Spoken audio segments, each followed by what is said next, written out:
When it's all said and done, for sure? there's a document that they have to put out that tells you everything, theoretically, tells you everything that they've done there. Right, doesn't the DEP get that? And it's public knowledge. You can go get a copy of it.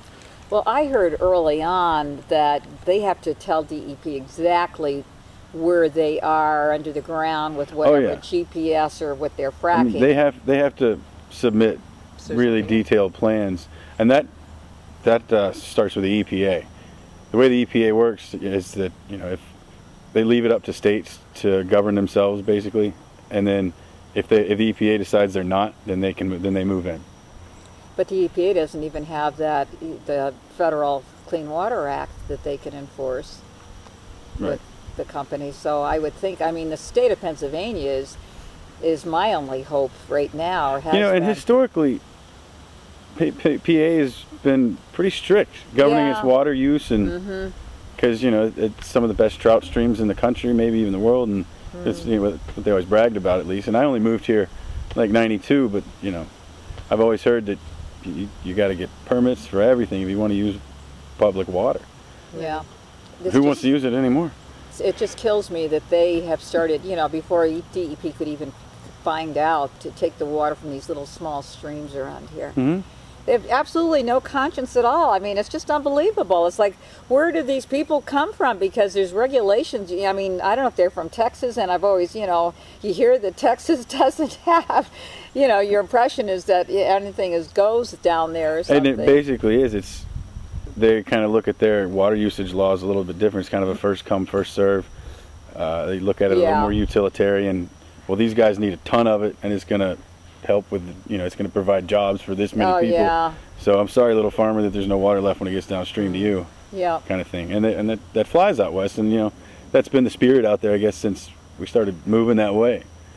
You know, it's just a shame that Pennsylvania's had this history of well drilling, of the shallow wells, because that was just an opening for the gas industry to come in with this totally new technology, and it's too bad that DEP didn't immediately say, stop, you can't do this until we've explored this whole issue and can have control over it.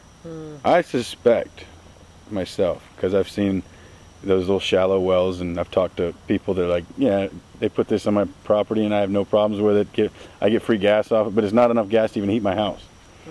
And I suspect that they went in knowing that the gas was down there, because, you know, geologists aren't dumb, and they were just kind of holding leases for when they could bring this process east, because they've been using it out west for years. Well, I've heard that some email recently that they've only been doing this fracking for 15 years. You know, out west? Anywhere in the country. I don't know. I hear different figures all the time. I've also heard 60 years.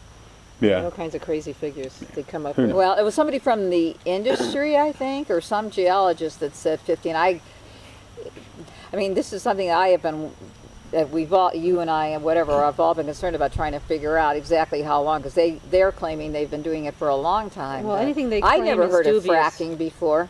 I mean, anything they claim, they have to back it up. It's all dubious. I mean, I hear different figures over a period of time with everything. So how much is accurate?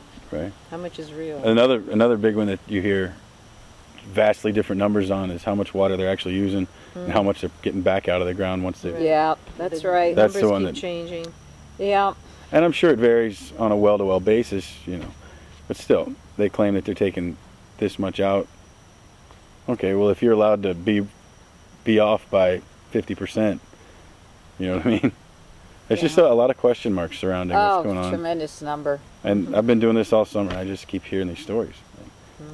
I mean, and it can literally ruin someone's life. Yeah, well, it's got to be affecting you, too, to be hearing all these negative, depressing stories. It is depressing. I mean, it's depressing just listening, even for me, you know. Just yes, it is. And it hurts painful. Me. You know, I mean, here I used to bring people through these beautiful virgin woods for walks, and when I come back after bringing people on a tour, I am depressed. I go over to that compressor station, and have you seen that yet? Which one? I've seen one before. I hadn't seen it over here. I just saw the new one down along Route 29 at night, lit up. No, the one that's down by the Teal property, by the Mashopin Creek. Oh, okay, that one I haven't seen. It's not South Button here Road. on 29? It's another one. You know where the Teal house is? Well, you go around that corner and then you cross the bridge and you take the very next right on a dirt road. It's just within a few hundred feet of the creek, and you go down there just about a half a mile, and oh boy, you cannot miss it. Because I went to the one that I thought was the teal connected one about a week or so ago, and didn't seem to be operating anymore. Oh, it was making a very loud noise. When were you there last? Oh, just with the rescue group 2 weeks ago. Oh. Because, but you don't remember the road? It's not Button Road? Yeah, it is Button Road. See, I went there maybe a week or so ago and it looked completely dead. We have to try it again. Maybe we'll look at it today, but look at this. Yeah, it's coming in. We can check it, and it looked like it was dismantled. No, they could never have dismantled this in just a short amount of. I can't believe they had a big fence around it. Yeah, the big high well, fence. It was. I can't. They must have put $1 million into that to because build they're building a very large one, about 3 times the size, on off 29, and I've driven up to that. That one, if you want to just drive up, I do a drive-by.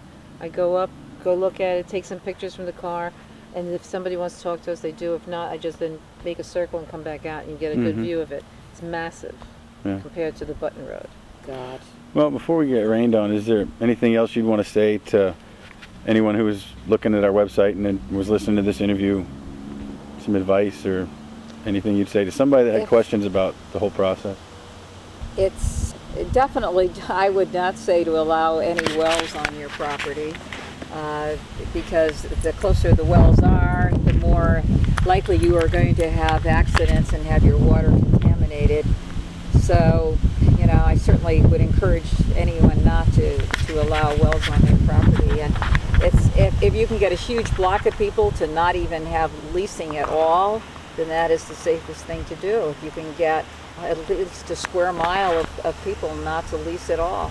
I wish I could have done it. Everybody else had already leased around me at the time. I was the last one in this area to lease out. And to write letters to our legislators, encouraging them for stricter regulations. That everything is in the hands of our regulations, and they have staff DEP, greater staffing of DEP. All right, well, I'm just going to go ahead and end before y'all use too many names.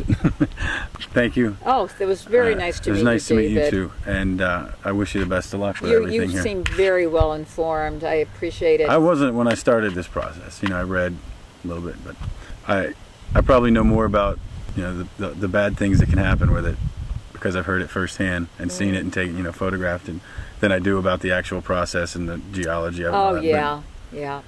And the diesel is bothering me now. A couple weeks ago, I woke up and I come out here, it's in the middle of nowhere. And that is a noxious chemical. And It'll make you sick. I could smell diesel in the air, and I just got a terrible headache and felt sick. I had to go up and bring my car up to Binghamton and then go up to Ithaca. I couldn't babysit for my daughter because I was just, I was sick for the whole day.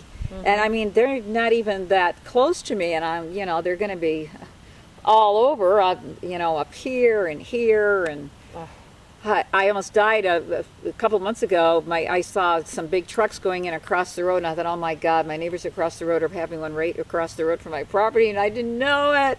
And I called up somebody else down the road, and I said, are they having a well right here? And she said, no, they're putting in a pond. And I was like, oh my God, what a relief. My neighbors across the road were putting in just a pond, and nobody hardly puts in ponds anymore. So I was just what a relief. I thought you meant they were going to put a frack pond in. No, it was a real pond. Well, that'll be nice. Yeah, they don't have much water, so it's only half filled up. But anyways, I'll take anything like a natural pond. Well, I want to ask one question that I was thinking about a little while ago, as a naturalist especially, and you've been touring this preserve over here for, what did you say, 30 years? Yeah. Have you noticed any changes in the wildlife, spring peepers missing or anything like that? I have hunches what's going to happen. Just last week, there was 2 snapping turtles supposedly that got into one of the frack ponds at Chiefs. And I guess they don't know any better, do they? Road, what? They don't know any better, the turtles. You know anything about? No, they don't know any better. No, and I mean, they should have the fencing that, is really secure down below the soil level so that this kind of thing doesn't happen. One of the things that's going to impact is all the pipelines, all the openings and the clearings in the forest, because when you create openings, you are allowing invasive species to come in, and that's going to have a tremendous impact in the area of allowing invasive species. Species like the brown-headed cowbird will come in that lays her eggs in other birds' nests, and then the other birds end up raising the cowbird's babies and not their own. That's going to be a problem. It spills that we don't even know about into the wetlands and all that DEP probably won't even track. I mean, half of these wells have resulted in violations. So it's like 1 in 2 wells at least has had, you know, a pollution problem. It's going to impact wildlife. I'm thinking that compressor station is so loud that any females wouldn't even hear any male birds singing around that compressor station. Or may just avoid it altogether. Yeah, so they're all nightmares. All these frack ponds worries me to death about, you know, animals going in, and they put them in, and like Vicki was saying, that was in for a couple months, and so, you know, wildlife goes into it when it's fresh rainwater, and then they're going to get killed by all these chemicals that they're going to pour in. It's absolutely heinous. What they can get away with. So there's definitely going to be impacts. I mean, some animals are going to use those trails like deer for walking on. And it'll create, you know, more forage for them. Yes, yes. But even that, it's affecting the population size. And you know, you have to consider that when the white man came here, you know, a good portion of Pennsylvania was obviously forested. And all the clearing of the land has brought in huge numbers. I mean, everything in this field almost except for the goldenrods are from Europe or Asia or something. I think I saw something. There's no, at least west of the Mississippi, there's no natural grasses left except buffalo grass. The rest of them are invasive. They're from somewhere else. East or west, both of them. It may have been the whole country. Yeah. There's still a lot of native species, but they've just been outcompeted terribly by the invasive species. Yeah, and wildlife can't eat thistles and things like that. So you're absolutely affecting the wildlife, just rabbits and deer and woodchucks, whatever.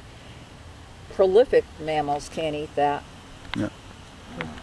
Alrighty. We've talked about 45 minutes. Yeah. Well, thank you so much, Joyce. Daisy, yeah, I won't Thank even. you, Joyce.